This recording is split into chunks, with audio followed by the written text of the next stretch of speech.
嫁给顾盛川1年，我连他的手都没牵过几次。婚礼当天，他全程没看过我一眼。那时候我就知道这段婚姻不是为我而来的。今天我站在医院门口，手里捏着一张 B 超单，上面有4个小小的心跳，4个。我掐了大腿好几下，疼是真的，孩子也是真的。正不知道该怎么办，手机突然震了，是顾盛川的消息，6个字，1个亿，离婚。我愣在原地看了一遍又一遍，确认自己没看错。下一秒，狂喜直接冲懵了我。离婚还送1个亿，这种好事怎么不早说？我手抖着戳了好几次才把字打对，回了他一句好，他秒回，还是那副冷冰冰的样子，让我明天上午10点在家等律师。我笑出了声，1个亿啊，别说4个孩子，40个我都养得起。我把 B 超单折好，塞进包里，摸了摸小腹。第二天9点59分，门铃响了，周律师递来离婚协议，让我仔细看。我接过来，直接翻到最后一页签字。苏小姐，您要不要先看看条款？不用，钱什么时候到账？签字后1小时内。那您赶紧走吧，我要搬家了。他一脸震惊，大概从没见过离婚这么干脆的人。我拉着行李箱，头也不回地走了，这辈子都不想再进来了。1小时后，银行短信来了，一串铃看得我眼睛都眯成一条缝。没去机场，先去了云岚天境。售楼小姐看到我拖着行李箱，眼神上下打量，假笑挂在脸上。请问你有预约吗？没有，我想买最好的大平层，全款。她假笑僵住了，我拿出手机给她看余额，她立刻换了副脸，恭恭敬敬把我请进去。半小时后，我刷了8000万买下顶楼空中别墅，拎包入住。安顿好，我给妈妈打了个电话，一叫妈，声音就哽咽了。电话那头沉默了半分钟。怎么了？是不是被欺负了？没有妈，我离婚了。是他先提的。是我主动签的，觉得不合适。离得好，早该离了。妈，我在云岚天境买了新房，钱是顾盛川给的分手费。行，明天就来陪你。挂了电话，心里暖暖的，还是家人最靠谱。我本以为这件事就翻篇了，但我不知道的是，顾家已经彻底乱了套。那条1个亿离婚的短信根本不是顾盛川发的，而发短信的人此刻正坐在顾家客厅，捧着茶杯，心满意足地等着顾盛川回国。他以为一切尽在掌握，他不知道他已经输了。我走后，顾太太冲进我的房间，衣帽间空空如也，那些珠宝在丝绒盒子里整整齐齐摆着。梳妆台上的无限额黑卡，我压根没动。这个女人1分没要。嫂子，不会是装清高吧？她拿了1个亿，还装什么？但她的声音发虚，因为她心里清楚，不碰赏赐的人，要么不在乎，要么根本看不上。沈若英来了，穿着高定套装，春风得意。还是若英好，早就该让你做儿媳妇了。阿姨放心，我会照顾好盛川的。她端茶杯的手顿了一下，因为她没说过给1个亿。顾盛川什么时候变得这么大方了？但他很快压下疑虑，继续笑。3天前，沈若英安排人收走了顾盛川的手机。此刻，他回国打开微信，最后2条消息刺得他眼睛生疼。他瞬间反应过来，那条短信不是他发的。他冲进客厅，熟悉的灯没有亮。苏念，没人回应。他冲上2楼，推开主卧的门，房间冷冰冰的，没有一丝我的气息。苏小姐3天前就走了，不知道去了哪里。她视线落在床头的丝绒盒子，里面是她送我的婚戒，我走时没带走。她攥着婚戒，一句话都说不出来。顾盛川一脚踹开了沈若英的门，沈若英正品红酒，看到浑身戾气的她，吓得酒杯都摔了。是不是你动了我的手机？盛川，你听我解释。再说一遍。他扼住她的手腕，力道大的像要捏碎骨头。我是为了你好，她嫁给你就是为了钱，根本不爱你。谁给你的胆子替我做决定？我们从小一起长大，我才是你的人，她算什么？她是我妻子，你呢？沈若英愣住了，一句话都说不出来。沈家和盛川集团所有合作全部终止，好自为之。他转身就走，没有回头。沈若英瘫坐在地上，整个人都垮了。第二天，顾盛川开了全网直播的记者会。我和苏念女士并未离婚，那份协议是前助理沈若英伪造的，我已追究她的法律责任。他对着镜头鞠了一躬。因为我的疏忽让苏念受委屈了，对不起。我在新家看着电视里他的背影，心里五味杂陈，不触动是假的，但一句对不起抹不平1年的委屈。手机响了，是顾盛川。念念，回来吧。我的心狠狠跳了一下，但我按掉了电话。顾盛川又打来了，第7个电话，我终于接了。念念，我们没有离婚，那份协议我没签，不算数。那1个亿你要不要回去？电话那头沉默了很久。你留着，只要你回来。1个亿买断我恢复单身，很值。说完就挂了，还把他拉黑了。干得好。苏母竖起大拇指，然后递给我一张无密码黑卡。随便刷，苏家的女儿不能受委屈。没人知道被顾家离弃的我，背后是尹氏豪门苏家。我爸苏博文是国画泰斗，我妈有好几家上市公司。顾家那边就这么算了？他们欠我的，我一点一点讨回来。就在这时，门铃响了，我打开监控一看，顿时愣住了。顾盛川站在楼下大堂，手里捧着一束花，死死盯着摄像头，一动不动。这人怎么找到这里的？门口停着一辆阿斯顿马丁，顾盛川手里捧着一大束红玫瑰，不知道等了多久。念念，我想追你。你忘了我们已经离婚了，而且还是你先提的。那条消息不是我发的，你知道的。但我签字那天你人在哪？他脸色白了，说不出话。这时苏母穿着睡袍走出来。哟，来了，当初嫌我女儿攀不上高枝，现在又来做什么？阿姨，是我的错，我来是想弥补。弥补？你先把脸补补吧。顾盛川看向我求助，我假装没看见，低头玩手机。他最后只能捧着花灰溜溜地走了。没想到第二天他又来了，这次带了一个保温盒，说是亲手做的早餐。我们已经结束了。我不会放弃。我没有回头，而我不知道沈若英在看守所得知了追我的消息，把手边的水杯摔碎，拨通了父亲沈宏达的电话。爸，帮我盯着苏念，他不能赢，谁都不能赢。从那以后，顾盛川像上班打卡一样，每天来送早中晚餐，还有各种礼物，小区保安都认识他了。顾总，今天又来罚站啊？不是罚站，是值班。我在监控里看到这一幕，差点笑出来。那天我车坏了，正准备叫车去产检，顾盛川开着宾利停在我面前。我送你去。产检不能耽误，我上了车。到了医院，他坚持陪我进去。当医生指出那4个小小的生命时，一向冷静的顾盛川眼眶瞬间红了。4个都是我的，现在是我的孩子。他猛地转过头，眼神里有震惊，有狂喜，有懊悔。念念，对不起。我看着他通红的眼睛，心里那堵墙裂开了一道缝。可还没等我多想，手机响了。苏念，你肚子里那是顾家的孩子，你给我回来。我直接挂掉，顾盛川的脸色沉了下去。这个电话我来处理。不用你处理，我自己的事。4胞胎的消息传到了顾家，顾太太当天就带着顾瑶来闹事，在门外大喊大叫。苏念，你怀了顾家的种，必须跟我们回去。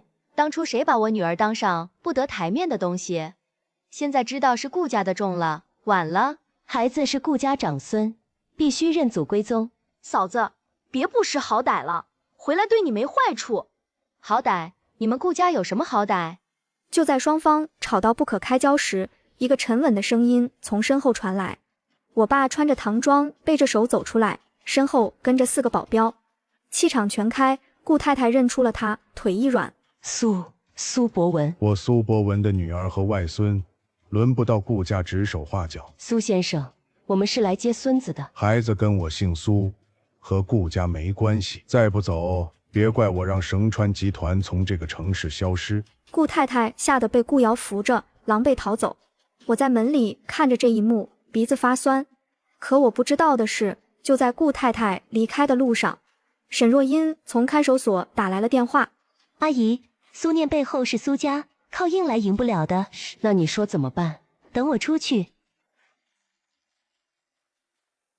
闹剧结束后，我爸转过身，看我的眼神瞬间温柔了。委屈了，爸，没事，我撑得住。苏家的女儿向来不会被人欺负死。我靠在他肩上，鼻子一酸。那晚他亲自下厨，一家3口吃得很开心。而顾胜川站在隔壁别墅的阳台上，看着我们家的灯火，一脸羡慕。他买了隔壁的房子，就为了离我近一点。有时候我会在窗帘后面偷偷看他，看他高大的身影被路灯拉得很长，很孤单，很可怜。我承认心软了，但不敢原谅。直到那天，他突然宣布要开直播。他又要做什么？说是企业管理分享，信他才怪。但那天晚上在线人数破了亿，弹幕全是问他追到我没有。顾胜川穿着家居服坐在镜头前，一句管理经验都没谈，反而说起了我和他的故事。我知道自己以前做错了，伤害了他，我只想把他找回来，不管多久我都会等。说完，他唱了一首情歌，跑调跑得离谱，弹幕炸了。我看着屏幕，眼泪不争气的流了下来。直播结束后，他发微信问唱的好不好听。丑，以后只唱给你一个人听。我心漏跳了一拍，防线越来越松了。一夜之间，网上全是骂我的话，说我水性杨花，拿了1个亿攀高枝，还说肚子里的4胞胎不是顾胜川的。我看着那些言论，气得浑身发抖。这是谁干的？除了沈若英，还能有谁？我们正准备反击，顾胜川先动手了。第二天，网上所有骂我的新闻全消失了，取而代之的是沈若英的各种黑料，学历造假、当小三、偷税漏税，每一条都是实锤。顾胜川的助理们自发组了个群，名字叫守护老板娘后援会。顾总，热搜已经翻了，不够，把沈家偷税的证据也放出去，这会让沈家直接倒吗？那是他自找的。沈若英彻底完了，名声扫地，还要面临牢狱之灾。但我没来得及高兴，因为就在同一天，一个陌生号码发来了短信：苏念，你的 B 超单，我有一份副本，想聊聊吗？沈宏达。顾胜川来了，神情很严肃。念念，沈宏达给你发消息了。你怎么知道？因为他也给我发了，他说如果我不放了沈若英，就把你怀孕的消息做文章。他能做什么文章？造谣孩子不是我的，配合之前的水军铺开。我冷笑了一声，让他来，我不怕。我知道你不怕，但我怕，我不想让你和孩子再受一点伤。他从口袋里掏出一个小盒子，单膝跪在了我面前。这一次不是商业联姻，是因为爱你，嫁给我，我替你挡住所有。我看着他的眼睛，收下了戒指，但没有说好。给我时间。他点了点头，但他不知道沈宏达已经开始了下一步棋。这次他要动的不是我的名誉，而是我最在乎的4个孩子。顾胜川追妻的方式变了，不再送花搞排场，开始查孕妇食谱，天天变着花样给我做饭。他手机里存了几百张食谱截图，分门别类，比我的还细。今天是红枣银耳汤，书上说补气血的。你确定不是补脑的？你更需要。你骂我也行，只要你喝。他还会对着肚子给宝宝讲故事，唱摇篮曲，虽然跑调跑到没边。我爸妈也慢慢放下戒心。来，下棋。苏先生，我棋艺不太行。知道就好，坐。每次都被我爸杀得片甲不留，但他还是笑嘻嘻的来。这人脸皮是真厚。城墙都没他厚。家里的气氛慢慢变融洽了。那天他突然说有个慈善晚宴，要我作为苏家代表出席。我答应了，不知道沈宏达已经买通了晚宴上的赵总，准备当众给我一个下马威。我穿了一条水蓝色长裙，一进场就成了全场焦点。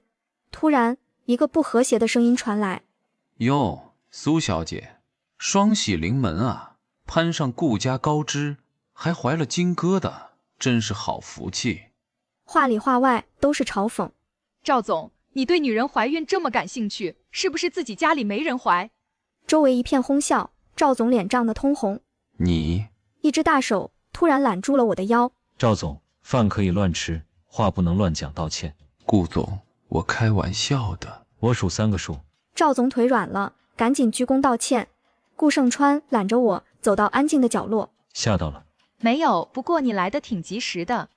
他握着我的手，在手背上亲了一下。星光很亮，灯火很璀璨，我没忍住，低下头，轻轻点了点头。就在这时，手机震了一下，是一条匿名短信：苏念，明天见面，关于你4个孩子的事，沈宏达。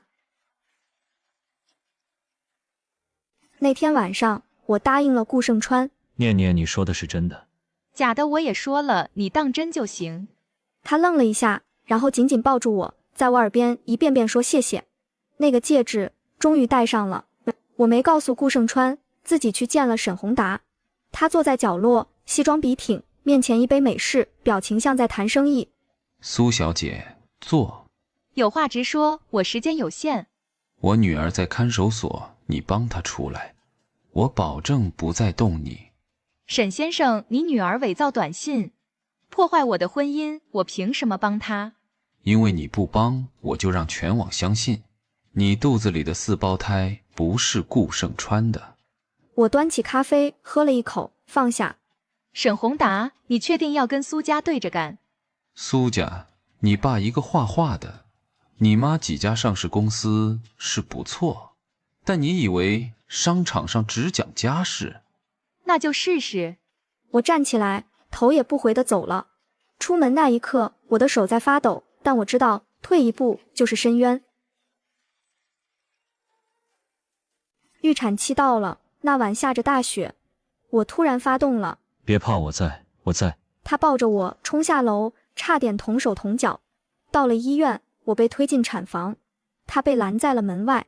苏母后来跟我说，他在门口来回踱步，像一头焦躁的狮子。念念不会有事的，你给我冷静！一定要保大，一定要保大。你再念叨，我先保不住你。10几个小时，他就那么转来转去，而我在产房里奋战。疼是真的，但心里有一种奇怪的踏实。我知道门外有人在等。就在这漫长的等待里，走廊另一端有一个人站在转角处，静静看着产科的方向。是沈宏达，他手里攥着一份文件，封面写着亲子鉴定委托书。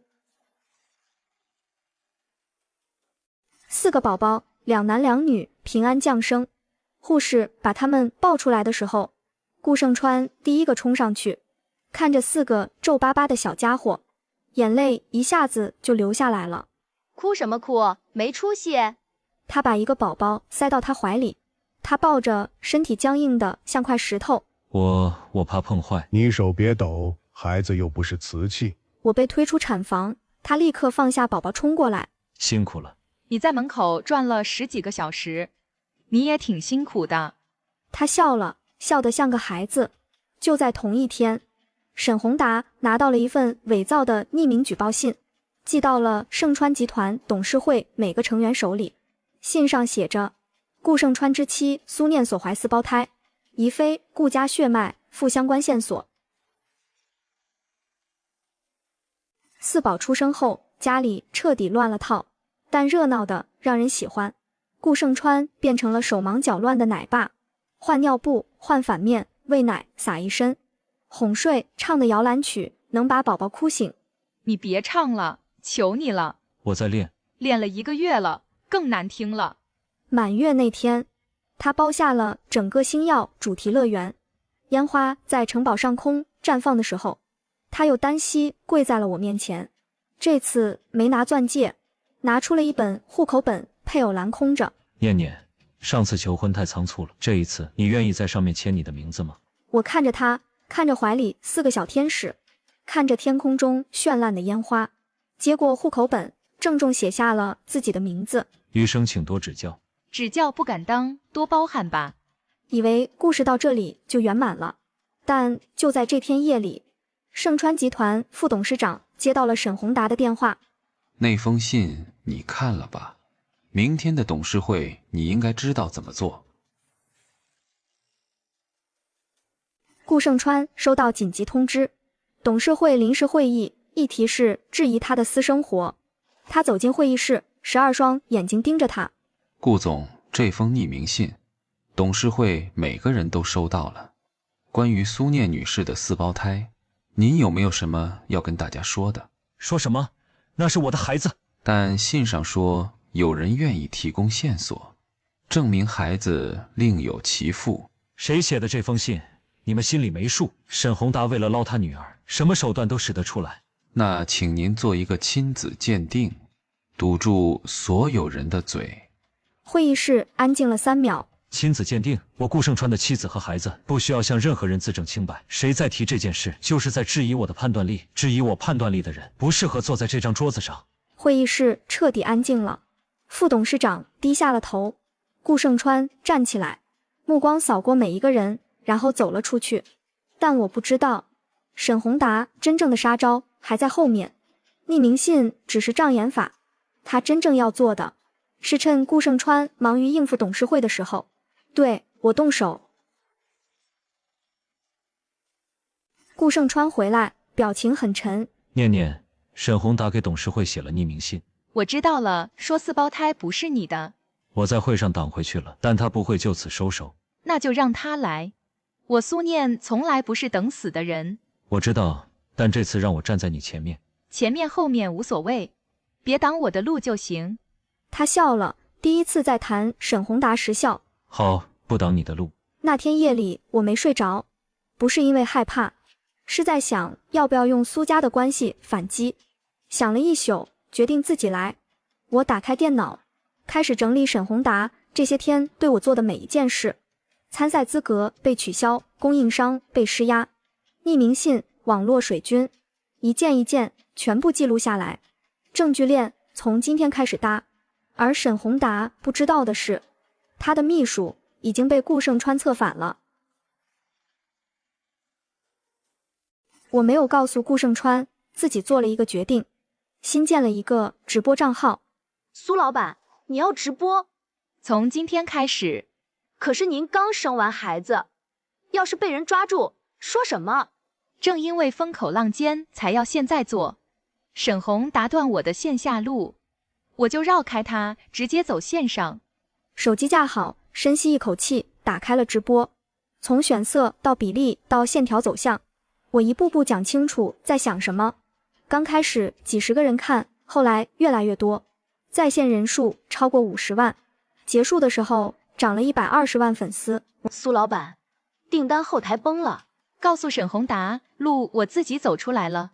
就在这时，顾胜川的电话打进来。念念，沈宏达那边有动静，他的秘书传来消息，他准备联合顾家内部的人逼宫。我放下手机，这场仗比我想的还要大。沈宏达出手了，他联合盛川集团3个老股东，以总裁私生活影响公司声誉为由。顾总，这不是针对您个人，是为了公司的利益。利益？沈宏达给了你们多少利益？会议室里没人说话。顾胜川把一份文件拍在桌上。这是沈宏达贿赂你们3位的转账记录，要不要我念出来？3个老股东脸色大变。我给你们2个选择：1. 撤回动议，当没发生过；2. 这份记录明天出现在检察院。3秒后，动议撤回。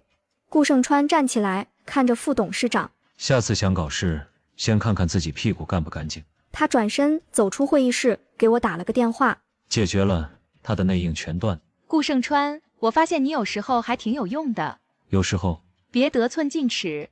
我笑了，但我知道沈宏达不会善罢甘休，他的女儿还在看守所，而他已经没什么可以失去的了。走投无路的人最危险。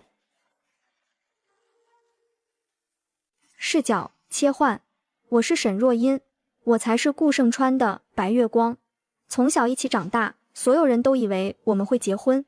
18岁那年，顾爷爷病重，逼顾胜川娶苏念，那是娃娃亲。他含泪告诉我，若英等我，我会处理好的。我等你。我等了3年，3年里我成了他的助理，每天看着他和苏念住在同一个屋檐下，见过苏念几次，觉得他懦弱透明，不配站在顾胜川身边。我在顾太太面前说苏念坏话，挑拨顾瑶，以为苏念会受不了主动离婚，但他竟然一直忍着。后来我听说她怀了4胞胎，差点气疯。趁顾盛川出差，我冒充他发了那条短信，我以为他会哭着不离婚，没想到他秒回了好。那一瞬间我觉得不对劲了，但我告诉自己只要他离开就够了。我错了，从那一刻起我就输了。坐在看守所的铁床上，我终于明白，顾盛川心里从来没有过我，但我不甘心，我不甘心。爸爸来探视的时候，我说了一句话，爸，别停手，哪怕我出不去了，也不能让他赢。我是沈若英，爸爸又来了，这次他没有像往常一样安慰我。若英，我已经做了能做的一切，但顾盛川那边比我想的难对付。爸，你不能放弃。我没有放弃，但我需要你帮我一件事。什么事？写一封信给顾盛川，告诉他你知道他一个秘密。什么秘密？顾盛川在苏念签字那天，看到了她的产检单，他知道她怀孕了，但他还是没有阻止。我愣住了。他知道，他早就知道。是的，你让苏念知道这件事，他和顾盛川之间就会出现一条裂缝。我低下头想了很久，这意味着连顾盛川自己也辜负过苏念，他不是无辜的。信我来写。那天晚上，我在看守所的铁床上，一个字一个字地写下了那封信，每一个字都带着我最后的恶意。那封信是快递寄来的，没有署名，但我一看笔记就知道是谁。沈若英的字很漂亮，像一把裹着丝绸的刀。信上写了一件事：顾盛川在你签字那天看到了你的产检单，他知道你怀着4个孩子，但他还是让你一个人走出了顾家。我看完手没有抖，因为我心里那堵墙又竖了起来。顾盛川回来的时候，4宝刚睡着。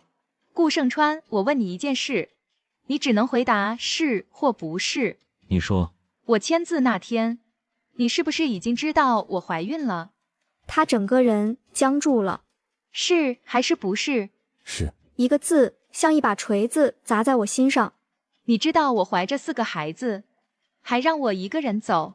沈若英威胁我说，如果我阻止离婚，就把你怀孕的消息曝光出去。顾盛川，你出去！他嘴唇动了动，没有出声。我说出去。他站起来，走到门口，回头看了我一眼。我背对着他，一句话都不想说。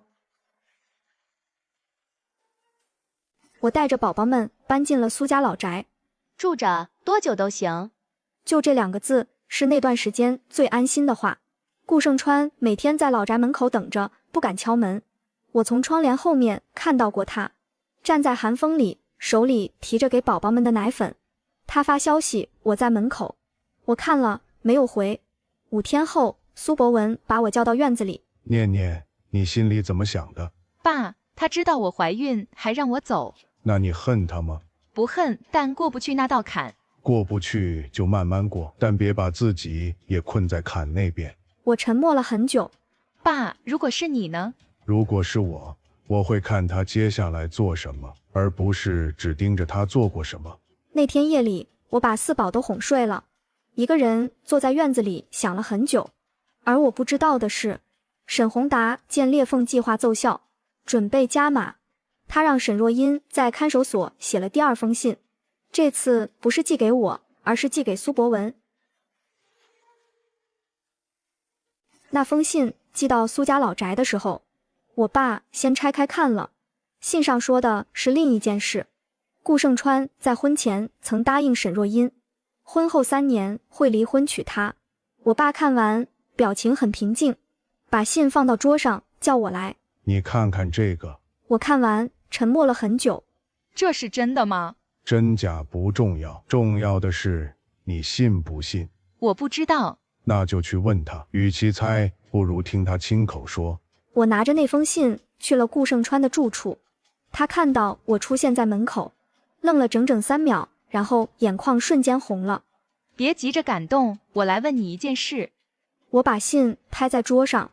你婚前答应过沈若英，3年后离婚娶她，是不是？顾盛川看着那封信，脸色从红变白，再从白变灰。是，但那是在认识你之前。之前也好，之后也好，你欠我一个完整的真相。你坐下，我全部告诉你。他说了全部，说他18岁被逼婚时的无奈，说他对沈若英的承诺，说他在婚后第1年对我的忽视和冷漠。我一开始确实不打算认这段婚姻，但后来我发现，你不是我以为的那个人。什么意思？你从不闹，从不求，你比我见过的所有人都要安静。有一次我半夜回家，看到你在客厅等我，桌上放着宵夜，你睡着了，手里还攥着一本书。那一刻我才意识到，这个人在认真的过这段日子。然后呢？然后我就再也放不下了。但沈若英的事，我不知道怎么收场，直到她动了手机，我才下定决心。可你下定决心的时候，我已经走了。所以我追了这么久，因为我知道是我先对不起你。我靠在沙发上，闭着眼睛听完。这些话你要是早1年说，我不会走出那个门。我知道，所以这1年我拼命再追回来。1年？我睁开眼睛看着他。我再给你1年，用你自己证明，不是用顾家的钱，不是用关系。好。他答得毫不犹豫，但我们都不知道，沈宏达已经不打算等了。他决定做一件不可挽回的事。我是沈若英。那天晚上，爸爸打来电话。若英裂缝计划成功了，苏念搬出去了，和顾盛川闹了一场。那接下来呢？接下来我要让苏念彻底离开这个城市。怎么做？你不需要知道。我听出了他语气里的决绝。爸，你不会做傻事吧？若英，爸爸这辈子做的唯一一件傻事，就是没教好你。电话挂了，我攥着话筒，手在发抖。他要做什么？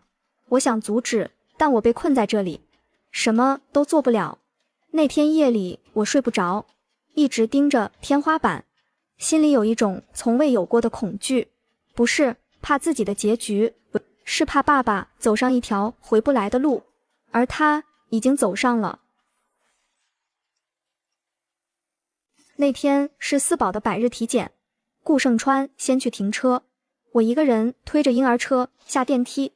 我看到了沈宏达，他站在走廊拐角，手里没有武器，但眼神让我后背一凉。苏念，我女儿还在里面，你的日子却越过越好，你觉得公平吗？公平？是你女儿伪造短信，是你打压我的工作室，是你散布谣言诋毁我的孩子，这些你觉得公平吗？我只是一个父亲，为自己的女儿做了该做的事。我也是母亲，我为我的孩子也会做该做的事。他朝我走了一步，我下意识把婴儿车往身后推。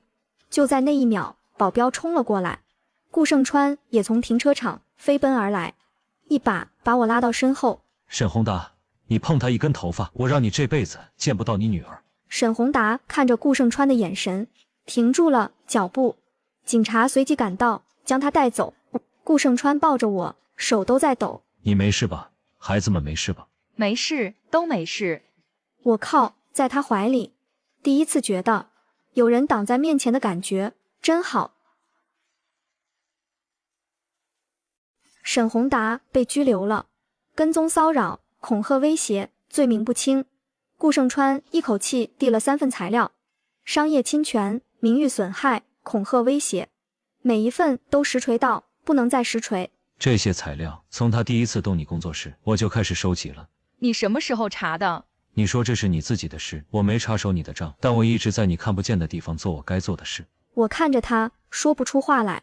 你这个人真的很讨厌。讨厌到你想原谅我了？想多了。但我转过身的时候，嘴角翘了一下。回家的路上，顾盛川说了一件事。念念，沈宏达的秘书交代了，沈宏达这些天做的所有事，都是沈若英在看守所遥控指挥的。我沉默了。沈若英，你到底要到什么时候才肯放手？我是沈若英，爸爸被抓的消息传进来的时候，我在铺位上坐了很久。外面有人说你爸也进来了，我没有说话，只是盯着地面。他是为了我才走到这一步的。如果当初我没有发那条短信，他还是那个在办公室喝茶的沈家大家长。我第一次感觉到了后悔，不是为了我自己，是为了爸爸。但后悔归后悔，我心里还是有一个声音在说，我没错，我只是在争我该争的。顾盛川是我的，从小就是。苏念凭什么？凭一个娃娃亲？我不服，但不服又能怎样？我困在这里，爸爸也困在了这里。铁门冷冷的，没有温度。我把手背靠在上面，闭上眼睛。爸，你为我付出的代价太大了，可我连一句对不起都说不出口，因为说了，就等于承认我错了，而我不想认错，不想。沈宏达的案子很快到了宣判日，我穿了一件深蓝色西装，头发梳得很整齐，提着一个装满证据的文件箱走进法庭。旁听席坐满了人，有媒体，有商界人士，还有我工作室的每一位员工。沈宏达被法警带进来的时候，我第一次看到他没有穿西装，深色外套，头发白了很多，走路像老了10岁。他的律师做了最后陈述，当事人一切行为出于对女儿的爱，请求法庭从轻量刑。我方律师站起来，从轻商业侵权、行贿评委、恐吓威胁、散布虚假信息，每一条都是蓄意为之，父爱不是犯罪的遮羞布。法庭安静了几秒。被告沈宏达犯商业侵权罪、行贿罪、恐吓罪，数罪并罚，判处有期徒刑4年，罚款3800万元，即日收监。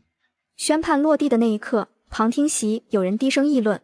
沈宏达被带走前回头看了我一眼，嘴唇动了动，没有声音，但我读出了口型，对不起。我没有点头，也没有摇头，这不是报复，这是结清。我是沈若英，4年，爸爸4年。消息传进来的时候，我在铺位上坐了一整天，没吃没喝。狱友问我怎么了，我摇了摇头。怎么了？我毁了我爸的一切，就这么回事。他做生意那么多年，什么风浪没见过，最后栽在了我手里。如果我没发那条短信，如果我没让爸去对付苏念，他还是那个意气风发的沈家大家长。我转过身面对墙壁，轻声说了一句：爸，对不起。没有人听见，但这4个字是我这辈子第一次真正说出口的道歉，不是为了自己，是为了他。那天夜里，我想了很久，如果重来一次，我还会发那条短信吗？想了一夜，答案是不会。但时间不会重来，该付的代价1分都不会少。我站在法院的台阶上，迎着阳光深吸了一口气。顾盛川走过来，什么都没说，把他的大衣披在了我肩上。法院外的风很大，我拢了拢大衣，没有推开。谢谢你。不用谢。我说的不是大衣。他愣了一下，然后笑了。我知道。沈宏达入狱后，沈家集团也倒了，资产冻结，股东撤资，偷税漏税的旧账被翻出来，沈家在这个城市彻底消失了。沈若英的妈妈卖掉了最后一套房子，一个人搬去了外地。来看守所看沈若英的那天，他没有骂她，只是坐在对面，看着女儿哭了很久。若英，以后好好做人。妈，别说了，妈知道。沈若英第一次在别人面前流泪，不是为了顾盛川，不是为了失去的一切，是因为妈妈头上的白发。顾盛川问我，沈家的事你怎么看？事情到此为止，以后不要再提沈家。好。你那1年的考验期还记得吧？记得，还剩10个月。8个月，我多减了2个月。为什么？因为你那天在法院门口的大衣。他笑了，笑得特别傻。但就在我以为一切都在变好的时候，看守所传来消息，沈若英申请见顾盛川一面。说有重要的话要说。他还有什么话要说？顾盛川去了，他告诉了我，我没拦他。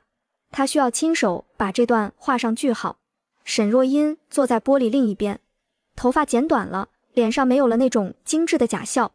你来了，你说有话要说，说吧。盛川，你有没有哪怕1秒钟喜欢过我？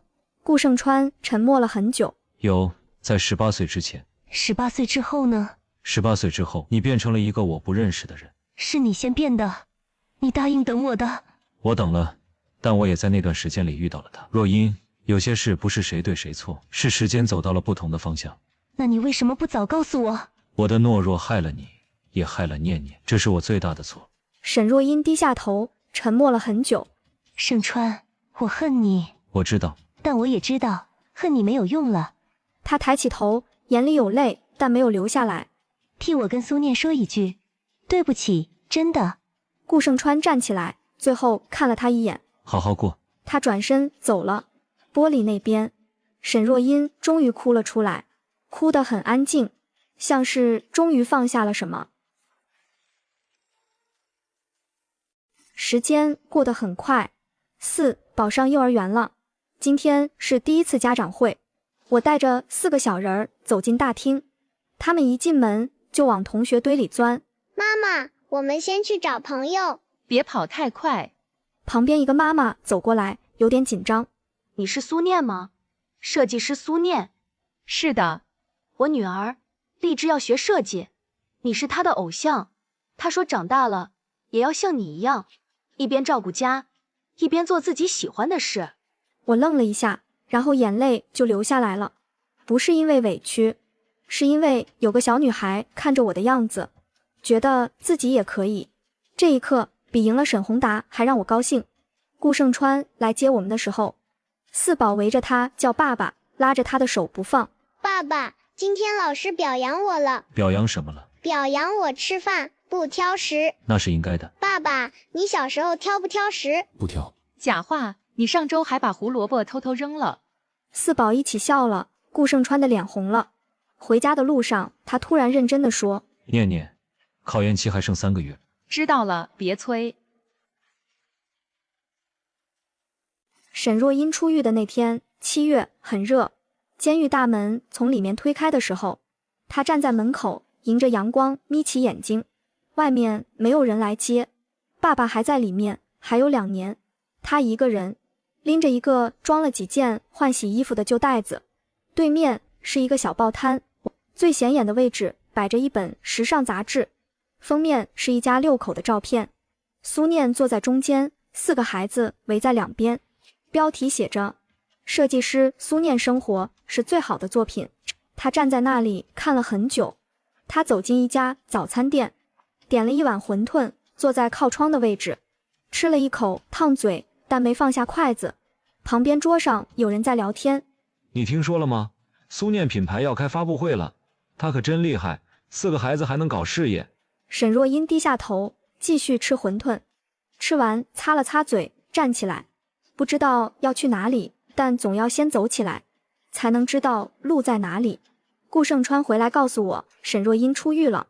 然后呢？然后就没有然后了。他一个人走的，没有来找任何人。那就好。我没有多说，每个人的路自己走。顾盛川看着我，突然笑了一下。念念，考验期结束了。我知道。那结果呢？结果是你通过了，勉强。勉强也是通过。别得意。但我转过身的时候，嘴角翘得很高。品牌发布会定在了秋天，品牌叫4季，不是因为春夏秋冬，是因为我有4个宝贝。后台乱成一锅粥，4宝在换装区来回跑，老大踩了模特的裙子，老二把口红当棒棒糖咬了一口。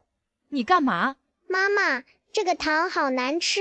那不是糖，我的。苏老板，10分钟后上台。等会儿要乖，不许乱跑，能做到吗？能，妈妈，你要是掉了东西，我们会帮你捡的。我愣了一下，弯腰抱了他，在他额头亲了一口。台下，苏博文坐在第1排，西装笔挺，背脊很直，但我远远看见他在悄悄擦眼角。灯光亮起，音乐响了，我走上舞台，站在中央，望着台下的人，心里很平静。发布会结束后，我在后台找到顾胜川，他手里抱着老二，老二嘴角还有口红印。你刚才在台上的样子，是我这辈子见过最好看的。少油嘴滑舌。我说真的。他突然把老二放下，从口袋里掏出一个东西，是一份文件。这是那1个亿的转账记录，我把它变成了4宝的教育基金。当初你们要顾家1分钱，但这个算我欠你们母子5人的。1个亿的教育基金，你是打算让他们4个都读到博士后？只要他们想读，读到哪里我都供。那你呢？连个本科都没好好读。所以我把希望寄托在他们身上了。我笑了，接过文件，心里暖暖的。走吧，回家吃饭。苏先生，今晚我来做饭。你做的饭我怕消化不了。让他做，做坏了罚他洗碗。一家人笑着往外走，4宝在前面疯跑，大人在后面追，我走在最后面，看着他们的背影，心里什么都装下了。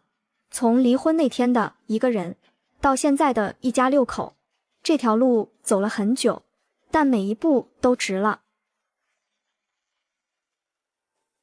云岚天境阳台，捡某个傍晚，顾胜川带着4宝去楼下玩了。我一个人站在阳台上，看着楼下的草坪，他追着4个小家伙满地跑，气喘吁吁，满头大汗，但脸上一直在笑。当初他穿着定制西装站在顾家，现在穿着洗了很多次的格子衬衫，被4个孩子追着咬，笑得没个正形。我更喜欢现在的他。手机响了，是助理。